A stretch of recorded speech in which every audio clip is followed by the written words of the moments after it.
right at 2. Great to see some familiar names joining us, and then some familiar names in the chat about who your McKinney-Vento liaison is in your district.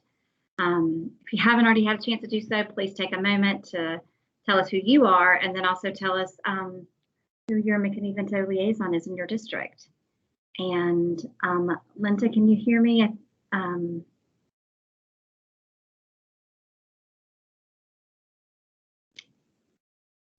Yes, I can hear you. Okay. I'm trying to get it back up again. Hold on. Okay, great. We'll hold off for you. Hold on. Okay.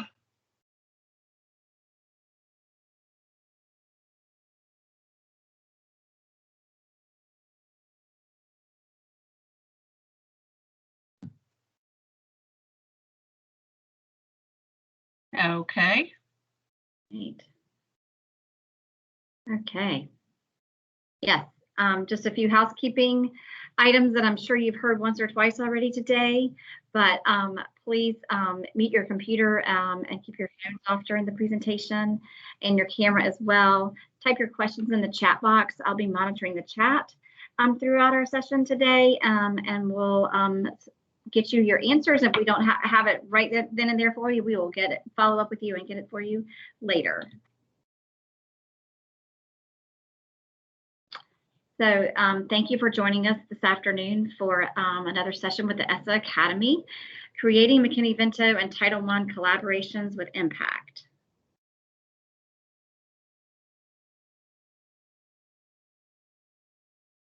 Okay.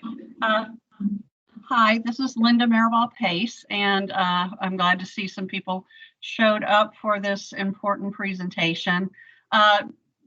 You know that McKinney-Vento is always very popular because we are an unfunded mandate. But it's truly such an important program. Only about 20% of receive McKinney-Vento subgrants. The rest of the funding must come from other areas, local, state, or other federal programs. And one of those primary programs is Title I Part A. So we love Title I Part A. A little bit about why it matters. During the 2018-19 school year, 12,789 students experiencing homelessness were identified by South Carolina Public Schools. And we know this number is a lot higher. Experiencing homelessness has an even greater impact on academic success over housed students living in poverty. National data shows that homeless students have higher dropout rates and lower graduation rates compared to housed poverty living in youth. We know that McKinney-Vento students have unique needs that go beyond the needs of housed students living in poverty. So that kind of all plays into it. I'm sure some of you may be familiar with this, but this is the Voices of Youth count, which is led by Chapin Hall at the University of Chicago. It's a research-centered focus on providing public and private decision makers with rigorous data analysis and achievable solutions to support them in improving the lives of society's most vulnerable children and youth and families. So what they found is that not having a high school diploma or a GED puts a youth at a 346% higher risk of becoming homelessness. That is amazing. So if we want to stop youth homelessness, our main goal, and it should be for all kids, is to get them to graduation, no matter what matters. Okay, so all our McKinney-Vento students are categorically eligible for Title I Part A. And so that's regardless of income or academic criteria that's used with any programs. It's even if they don't attend a Title I school, it's regardless of the time of year that they're deemed McKinney-Vento eligible, and regardless of what other services they receive. They're also automatically eligible for the Title I preschool program. That's both migrant and homeless students. So if a McKinney-Vento student becomes permanently housed during the school year, the student maintains eligibility for Title I services until the end of that school year. ESSA mandates specific requirements for LEA's Title I plans. It's right there in the law. Some of those requirements are related to unaccompanied or homeless children and youth. To start, ESSA requires LEAs to have timely and meaningful consultation with various stakeholders in the development of the plan. When you hear that, I hope you're asking your McKinney-Vento liaison to be a part of that timely and meaningful consultation. That could also meet the requirement of the coordination with various federal programs, including the McKinney-Vento Act. The plan must describe the district's plan to close the achievement gap between subgroups of students. So if your McKinney-Vento students are part of that gap, how are you going to close that gap?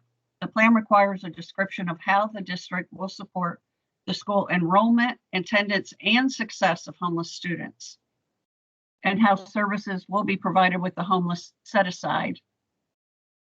Each plan should include a description of the method used to determine the amount of set aside for students experiencing homelessness, and should describe how the liaison was involved determining that amount. So who has to reserve funds? All LEAs who receive Title I funds, which I believe is every district in South Carolina, must reserve funds for McKinney-Vento students necessary to provide educationally related support services to homeless children and youth. The ESSA amendments remove the language referencing McKinney-Vento students, you can see it there in red, who do not attend Title I schools.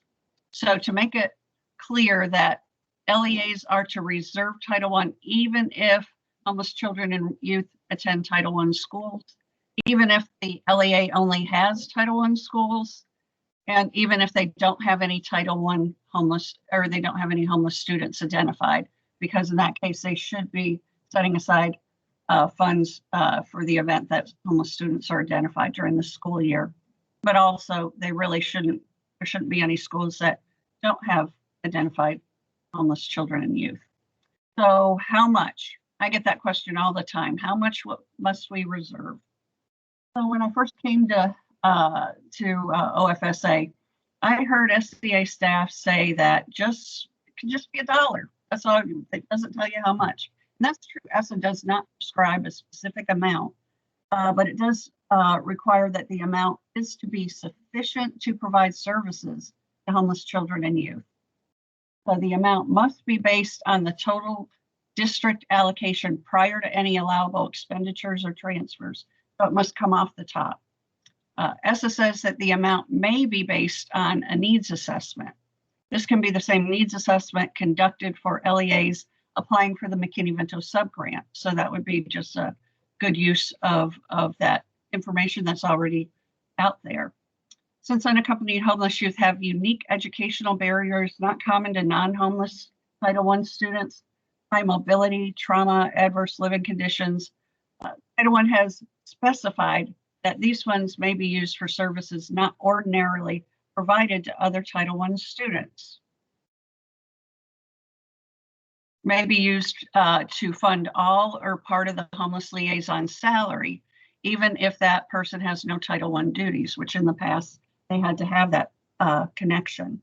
The larger district, with significant numbers of McKinney-Vento students, they may also use the funds to support as necessary, additional staff to carry out the required duties of the local liaison.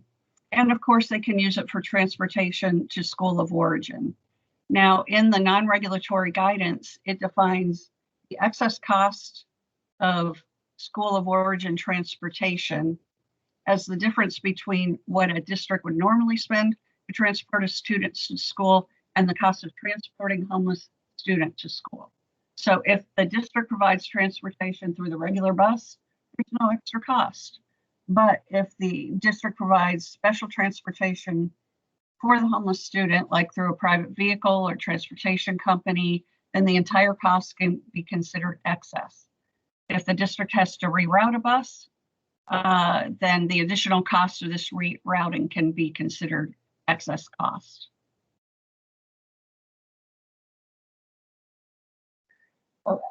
ED encourages using an assessment of the needs for the homeless to decide on how much you need to set aside for homeless students. It may be determined on a needs assessment, doesn't have to be, but one of the ideas is to review homeless students' enrollment averages, like over the past 2 to 3 years, multiply that by the average per pupil cost providing Title I services.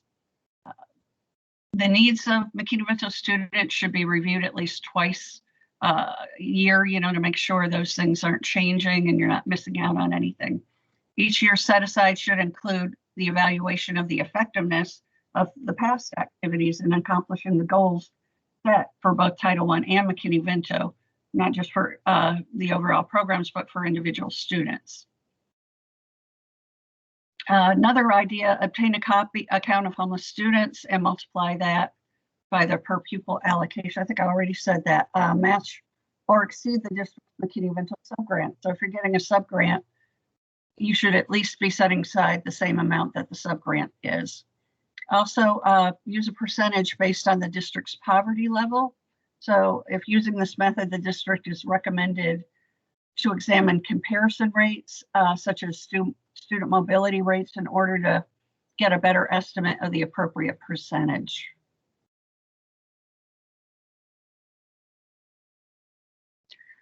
The National Center for Homeless Education, which is our TA center, our federal TA center, has developed a guidance for help districts with determining how much they should put in their Title I set aside. So it can be used as a guide to initiate like a conversation between the district liaison and the Title I coordinators concerning the needs of homeless students in school. The questions cover 6 of the most critical areas of service for homeless children and youth, which LEAs allocate Title I funds for. So, some of the guiding questions that you can consider: capacity. Is your McKinney-Vento homeless liaison provided with the time that they need to get all the duties under the act done? Needs, how many homeless students are you planning for? How many actually needed services in the past few years? Do your numbers match your district needs? And gaps, are there any gaps between the outcomes of McKinney-Vento students compared to just Title I students who are housed, in areas like academic proficiency, graduation rate, discipline, anything like that you can look at. So the funds are to be used to support McKinney-Vento children and youth attending any school. So it doesn't matter that it's a Title I school or a non-Title I school. So any school. The services are not ordinarily provided to other Title I students.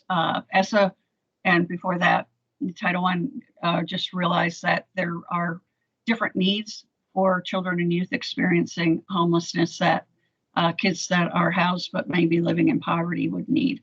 It could be used to fund the McKinney-Vento liaison, transportation to school of origin, and for educationally related support services, including pre-K. So you guys know a lot about comparable services, that it means similar and it does not have to mean exactly the same. So the actual intervention does not need to be the exact same thing, just so it should have the same outcomes.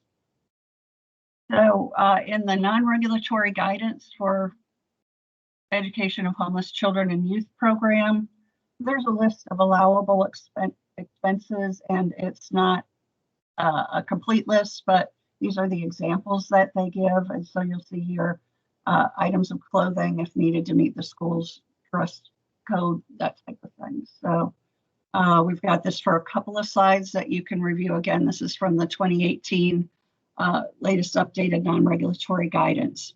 So a few things like counseling services to address the mental health needs related to homelessness that's impeding learning.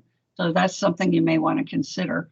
Extended learning time, so that would be before after school, Saturday classes, summer school, and that's to compensate for the lack of quiet time for homework in shelters or other overcrowded living conditions. The use of Title I funds for parents and family engagement that makes a special effort to reach out to parents in homeless situations. Let's see, some of these they're good ones. Use of Title I funds for evidence-based programs that benefit highly mobile students. You could also coordinate with, McKinney-Vento and Title I can coordinate together with grant funds to provide a comprehensive program for kids that are at risk of failure, especially kids that are experiencing homelessness or high mobility. So there's some good things there. What it doesn't cover are, of course, the reasonable and necessary.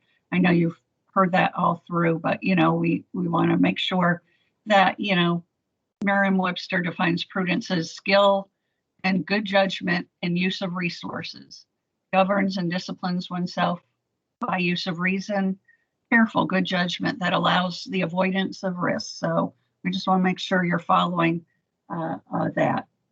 Linda, Yes. we have a question in the chat. Okay. About from Tracy Sweet. Thanks so much for putting this in there. Can you give an example of what's allowable under food? Under food, that would be more of that's considered more emergency food, the provision of emergency food services. So as with everything with Title I, it has to be exhaustive of all other funds. So you would need to check. So where food gets tricky is, we have our school lunch program, but what happens when you get a homeless family that shows up in your office on a Friday afternoon, the food bank's going to be closed. They don't have any food. At that point, you can allow for like an emergency provision, but you would be also at the same point referring the person to the food bank, any sort of backpack programs that you may be offering at the school. You may also make sure that they are registered or enrolled for SNAP if they haven't received that yet. Also checking to see if they qualify for any of the PBET cards, that might have gone out. But this is like to get them through the weekend, through that crisis when everything else is kind of closing and you need that type of assistance. Does that make sense? Yeah, I think so. Yes. Thank you. That helps. So here's a couple of, and I know you guys probably wouldn't do this, but, a couple of reasonable and necessary examples, of person who wants to attend prom. No prom. No. Again, there should be like other funds that, I know a lot of places that will have where dresses are donated for kids to be able to go to prom and that sort of thing. But no to prom, no to a field trip to France because the French class is going over there. That's just not quite a good use of funds, but here's homeless students in the district have shown a higher rate of suspensions and expulsions due to behavioral issues rather than their house peers. Again, that data is, you're pulling out the data with that. You're seeing those higher incident reports, and you're able to divide it down by certain subgroups such as McKinney-Vento. And so the McKinney-Vento subgrantee, if they have a subgrant, and the Title I director are considering pulling funds to implement a behavior program for the student. So that's reasonable and necessary. So, Linda, we have yes. another question. Thank you, Cindy, for putting that in the chat. So what about, so I have a couple of questions. Fees to join a school club, and as well as, can you talk a little bit more about any field trips or just the large field trip like to Paris that's not acceptable? Okay, and I believe Title I has a form for getting field trips approved. I know it's something that I definitely approve when there are situations where they're, of course, educationally based field trips, and they're part of the school program. And if there's not a way that you're paying for other students who may be in poverty and can't afford the field trip, that you could use McKinney-Vento funds for that. But if you're already using Title I funds for kids in poverty to go on that field trip, then you could also, of course, that would be including McKinney-Vento students. So that would be going back to your Title I director, working with your Title I coordinator, and finding out how they're paying for these for students that cannot afford it, just students that are housed but can't afford the field trips. Does that make sense? I think so. And also, can you talk a little bit about fees to join a school club? As long as they're academically related clubs, then yeah, that's taking advantage of the program. I know that we've said not to really use it for. I had a thing here that was like no things we don't do. I must have not. That slide must have gotten deleted accidentally, but it wouldn't be for like sports clubs, to get into a sports club. I mean, I know sometimes, and that's where it gets to, where you're looking at, is that a barrier to the retention of a child in school? Sometimes the only reason the child's in school is because of that sports, and, playing on that team is the reason that that person could actually get scholarship for higher ed.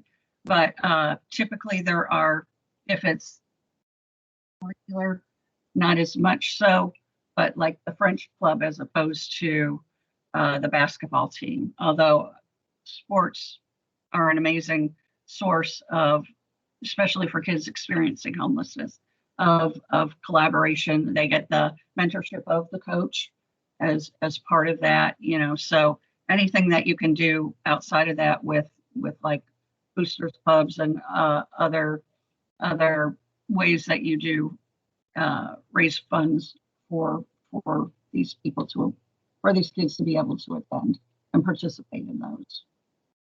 So Brian, that's the difference between the two. So Brian Odom's putting in the chat as well, like Beta Club, NHS National. I'm assuming Brian, the National Honor Society. Those kind of things are acceptable. Right. Okay. They got that academic component that makes it a little bit easier. Great. All right. Thanks, guys, for putting some questions in the chat. Okay. And thanks, Burley. Keep interrupting along the way, because I think it helps when it's during the part that has that. Will do. So we have, so what we want to look at is trying to make sure that you have effective Title I set-asides as opposed to easy.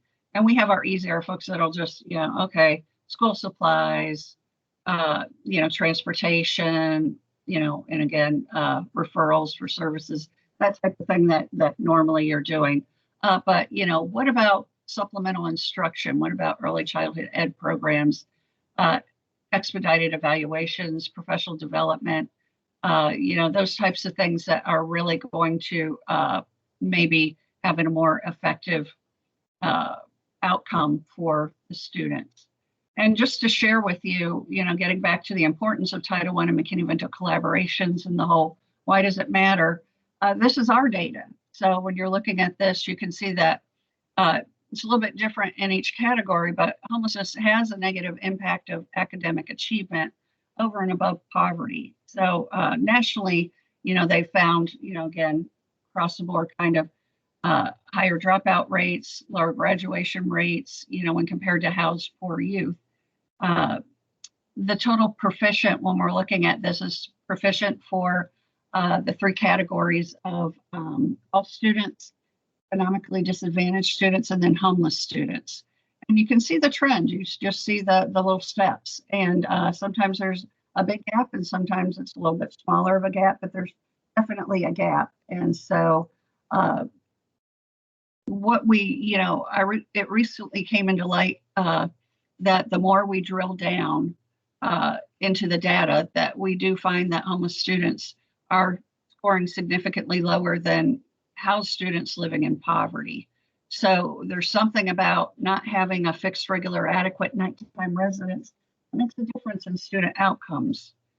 So if we go ahead, we can see this is the 2018-19. Sorry, the data from last year there was none. So anyway, the proficiency on assessments here.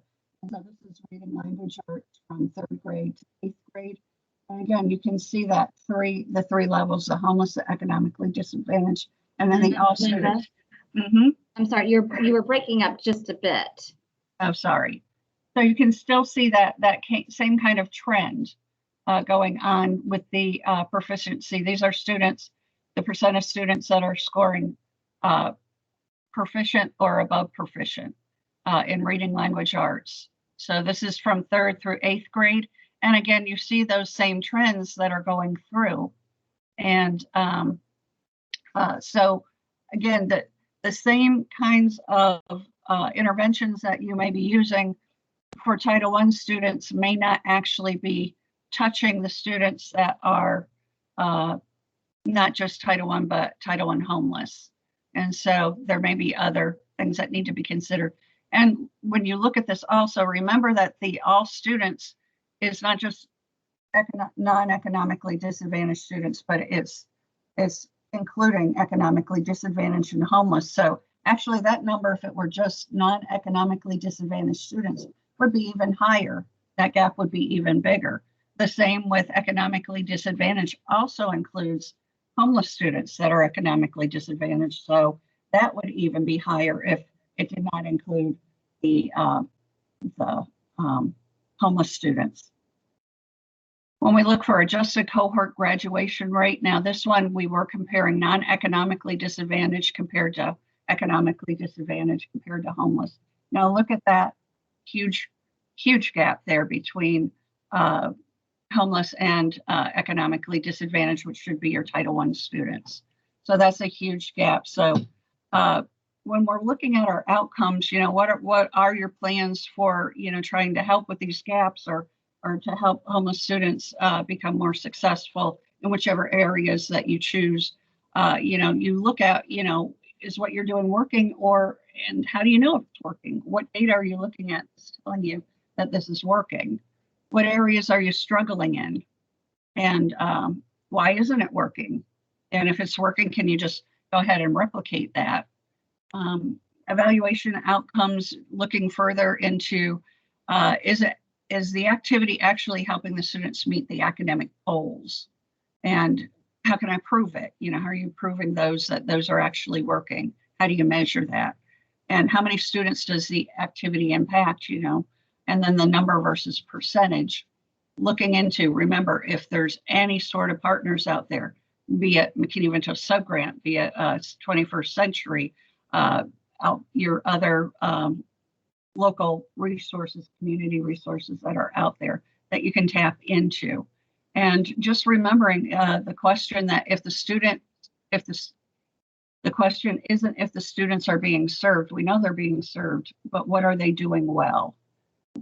How is that service improving what they're doing? So those are the types of questions that we want to look at. I have a few resources here for you that would include the Dear Colleague letter that came out after reauthorization last year, where there were some extra questions that Ed addressed that happened after reauthorization. So it kind of went a little bit more into that whole Title I schools, kids in Title I versus non-Title I schools.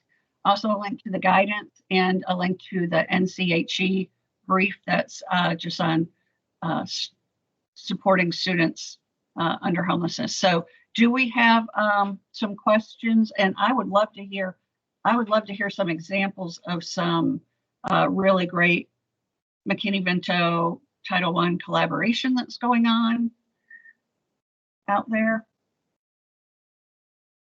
If somebody will throw some of that information in the chat, I'll be happy to share it because I'm helping Linda monitor the chat.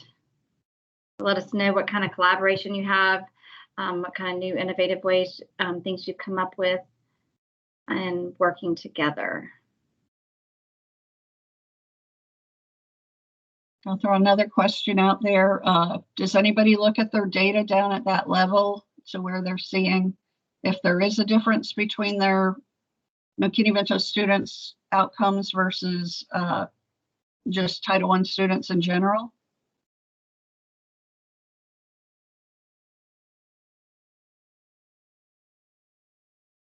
I know we're getting so many new funds that are out there that are very exciting. I heard about, what was it, one district, I believe it was Berkeley, was using some of their CARES Act funds to work, to pay stipends to their social workers who are not year-round employees to work on outreach and identification over the summer. And they're going to be getting some extra sub-grant funds to help them with that also.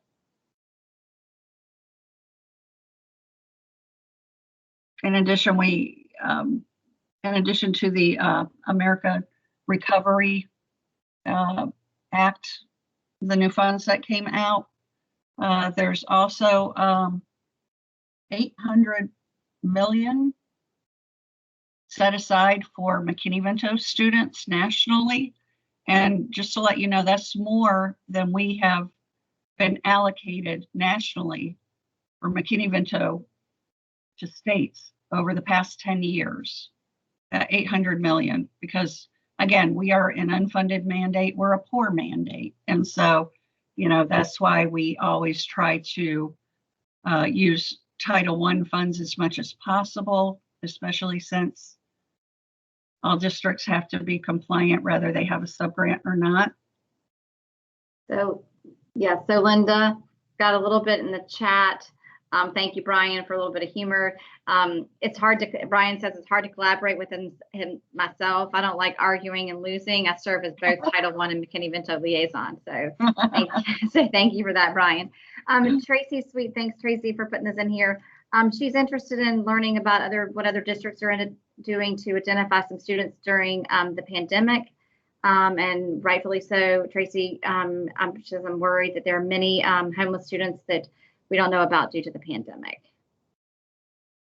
Can anyone chime in and give Tracy some of your district's innovative ideas for identification during the pandemic? And I know that one of our biggest problems is a lot of people will identify because they're asking for transportation to school of origin, and when we went kind of all virtual, that really took down the number of folks.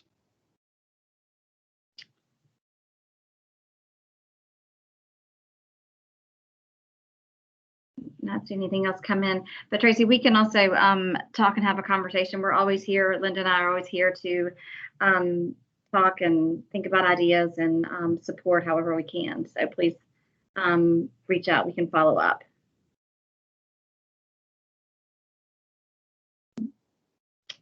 And are there any other questions? All right, Linda, I've got something in the chat. I'm losing the, let's see what's in the chat right now. We had a situation where the school could not locate homeless students, never logged into for virtual learning. Site visits couldn't locate the family and no request from other schools. So lots of worry about these kids. Absolutely, Tracy. Yeah, a lot of children out there that to worry about for sure. I've always wondered about trying to get a list of the students to see, with their son's numbers, could we pull the entire, get our department, ORDA department, research and development, that has all the PowerSchool data, to see if they can do a query to see if any of those kids have actually enrolled in other schools within South Carolina. Are they older children that are disappearing, Tracy, or are they younger? Let's see. And we might be able to unmute anybody if folks would feel more comfortable just chatting instead of typing. I don't know that we can. I'm not sure, Linda. I don't know that we can. People can unmute. I think we have someone who the situation had younger children. She said. I think we have. I think somebody here is able to do that.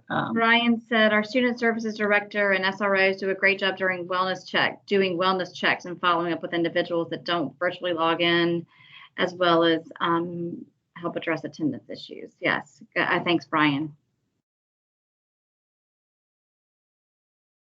That's, yeah, I'm curious about that, Tracy, because Tracy is from the public charter school district. And so that's a little bit spread throughout South Carolina. So I wondered if you guys had done any wellness visits. Do some of your schools have that, a person available to do that type of home visits? Depends on the school. Okay.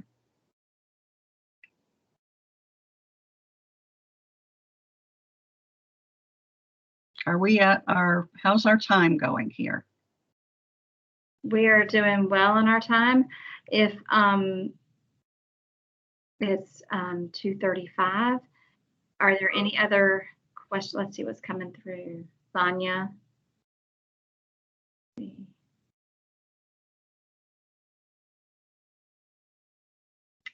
Collaboration. Here's Sonia's talking about collaboration. Title I and McKinney-Vento office meet twice a year to discuss the needs of homeless students. At the time, the McKinney-Vento coordinator shares the data and existing barriers, and the Title I director agrees to provide a dollar amount in the Title I Part A set aside based on homeless students' needs at the time. Great. Well, Sonia, that sounds just like how it says it to do it in the law. Very good, Charleston. Very good.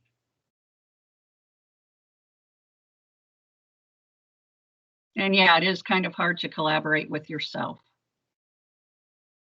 especially when you're losing the argument. Okay.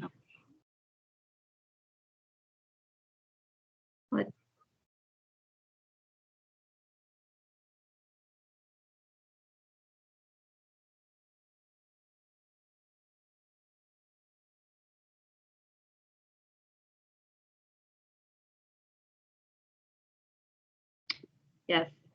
So Tracy says, since our schools are located all over South Carolina, I have encouraged school level coordinators to reach out to local districts liaisons for local resources. Great. All right, Linda, it doesn't appear if there are any other questions or comments in the chat at this time. Okay, I'm going to put on our final slide here as we end, that has our contact information. Just sorry about the quick running through. So if you need to reach Burley or myself, there's our contact information. And we'd like to thank you for your participation.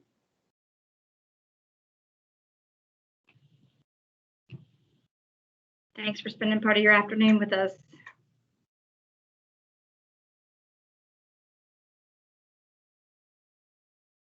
Okay, so at this point, are we going to end the PD?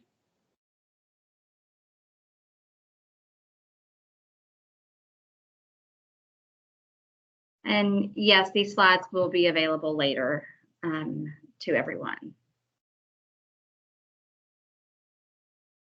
Thanks for joining, and I believe Destiny, I think I know you're with us. I believe we can stop recording at this time.